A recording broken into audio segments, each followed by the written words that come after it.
welcome to the show today. How is your day going? Hope everything is going fine. So, today, the title of our conversation is Poverty and Mental Illness. That's the title, Poverty and Mental Illness. And this conversation or this topic is something that our society does not want to have, you know. And the reason for that is if we have the conversation and the results are clear, then it's going to come with a responsibility that nobody really wants to bear, you know. When I say poverty and mental illness, there's a relationship between poverty and mental illness.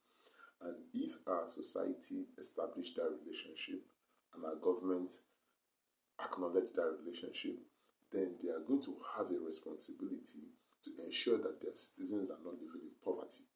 And that is a whole lot of demand for it to place on the government to ensure that its people are not living in poverty. You see, what is mental illness? Mental illness are factors such as social, emotional, psychological, even physical, that makes it difficult for somebody to live their life, that interferes with someone living their life productively. So any issue that has any factor that is either emotional, psychological, physical, that makes it difficult for you to live your life, it can be considered mental illness. And what is poverty? Poverty is when one is not able to meet his or her responsibilities, either especially financial, not being able to provide for yourself, don't have enough money to take care of your needs or your family's needs, So that's considered poverty. And what you need to understand when it comes to poverty is that it differs from culture to culture, from country to country. What we may assume to be poor in America is not the same thing in Nigeria because exchange rate and other factors that play a role. So if I have $10 in America to feed my family for like a week, someone can say that you are poor, you're experiencing poverty. But if I have maybe 20,000 to feed my family for a week, someone may say, well, you're not poor, you're struggling, but you're not poor. So poverty tends to vary because there's some cultural elements to it, So, but for this talk, I want to look at poverty as your inability to fulfill your financial obligation to your family. Like in Nigerian setting, let's say you have 5,000 naira, and then that 5,000 naira is supposed to last you for 2, 3, 4 weeks, And then how are you going to stretch 5,000 naira and feed your family, What are you going to purchase that will last 2 weeks with 5,000 naira, So that's what it is. So, like I said, there's a relationship between poverty and mental illness. And when you look at mental illness, poverty plays a key role in mental illness. But unfortunately, we people in the African country, we tend to ignore mental illness. We are much more focused on physical diseases, and mental illness, some people say is a scam, some people feel it's just an excuse for some people not to do productive work, and some people just ignore it completely because dealing with mental illness financially for a country is a lot, So what's the relationship between mental illness and poverty? You see, when you are poor, there is a probability of you being pushed into mental illness. You see, and how does that happen? Look at someone that is poor over time. When you are living in poverty, chances are you don't eat well. You suffer from malnutrition. You don't get all the food your body requires, right? Then when you are poor again, chances are you'll be in a bad neighborhood. You'll be in a neighborhood whereby it's drug infested or alcohol infested. They are going to be in a neighborhood where violence runs rampant, a neighborhood where somebody can come into your house and beat you up and rob you, When you are living in poverty, there is this worry, that you don't have enough. And I remember one client I interviewed, what he was saying is when he doesn't have money, he's worried that maybe his kids may do something that will cost him money. Let's say they may go and fall down, then he has to take them to the hospital, or they may, maybe, some kids, they may take something and may put in their ear, and because of that, you have to be in the hospital and you have to spend like 5,000, 7,000. and when you don't have money to eat. So things like that, things like that. So poverty, right? It pushes people into mental illness. When you don't have enough money, you are stuck, depressed. You are just thinking, ruminating, "Man, what will I get money? What will I get?" Like, and this kind of thing can hijack your mental faculty when all you're thinking the whole day is, how will I get money? How will I get money? And you're just worried. So it's even associated with anxiety, and some other disorders. So poverty has the ability to push people into mental illness.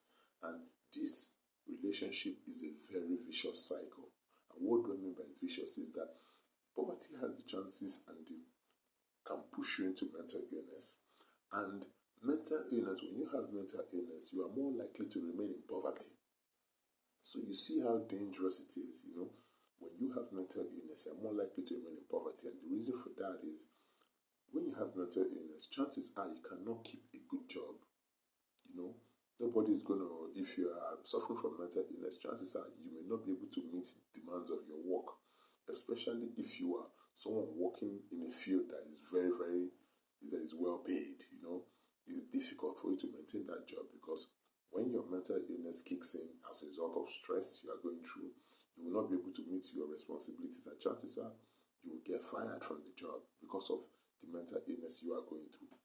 And when mental illness, again, it makes it difficult for you to it keeps you in poverty because of the cost it incurs. When you are suffering from mental illness, you have to go to the hospitals, you have to buy expensive drugs, you may have to even, you may have to even go to psychotherapy classes.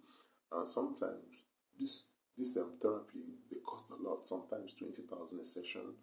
Some have met some people that charge over 50,000 a session. Just like, how are you going to get the money to pay for 50,000 naira, a session that costs 50,000 naira? And it's more like poverty even keeps you in mental illness because since you don't have money to feed, you feel like you are now stuck in you don't have money to feed, you are stuck in that mental illness. You can't even escape it because you need money to escape from mental illness. So these are some of the ways. So the mental illness keeps you in poverty. Like I talked about the financial aspect to it. And then even the motivation to even want to get another job is less likely. When you are suffering from mental illness, your faculties is so hijacked, and the last thing you want in your mind is to take responsibilities. What you notice is you start avoiding things you're supposed to do because you don't feel like it.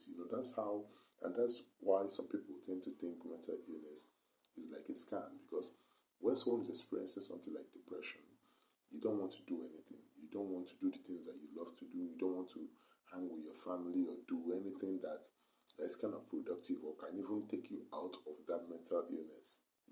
So that's how you keep living in it because you don't have what it takes, or you can't do what it takes to leave the mental. You can't do what it takes to leave to come out of poverty, because of that mental illness you're experiencing. So, I'm saying, this issue of mental illness and poverty is a very, very important relationship. And as a country, whether as Americans or Africans, we cannot continually ignore mental health or ignore mental illness or come up with misguided beliefs of mental illness, because it's real and it affects people, and it's one of those things that someone can be suffering it and you may just look upon the person as if he's lazy. Just imagine you are experiencing depression, and you're a man and you have to go to work to feed your family and do what you're supposed to do, but because you're experiencing depression, you can't do those things. You can't even sustain doing it. So what everybody sees is, oh, this one is a lazy man. He doesn't want to go to work. He doesn't want to do what he's supposed to do. But what they don't know is that you are suffering from depression. And because of you are suffering from depression, you don't have the zeal, you don't have the motivation, you don't have what it takes to actually go to work or even maintain any job. So some people will see you, oh, he's a lazy man, he's a deadbeat. But they don't know it's because of mental illness that you are experiencing. So what is the lesson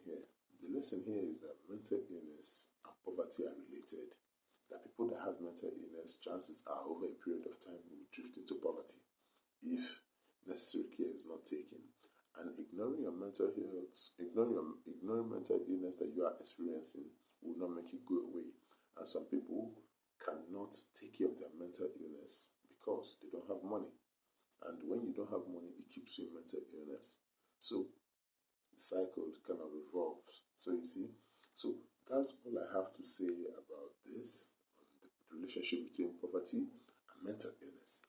And so you should take care of your mental health, you know, do things that eat the right food, don't worry yourself too much, get enough sleep, so that you can be in tip-top shape. So mental illness is real, it's not a scam. So on that note, I'm out. Have a great day. Bye for now.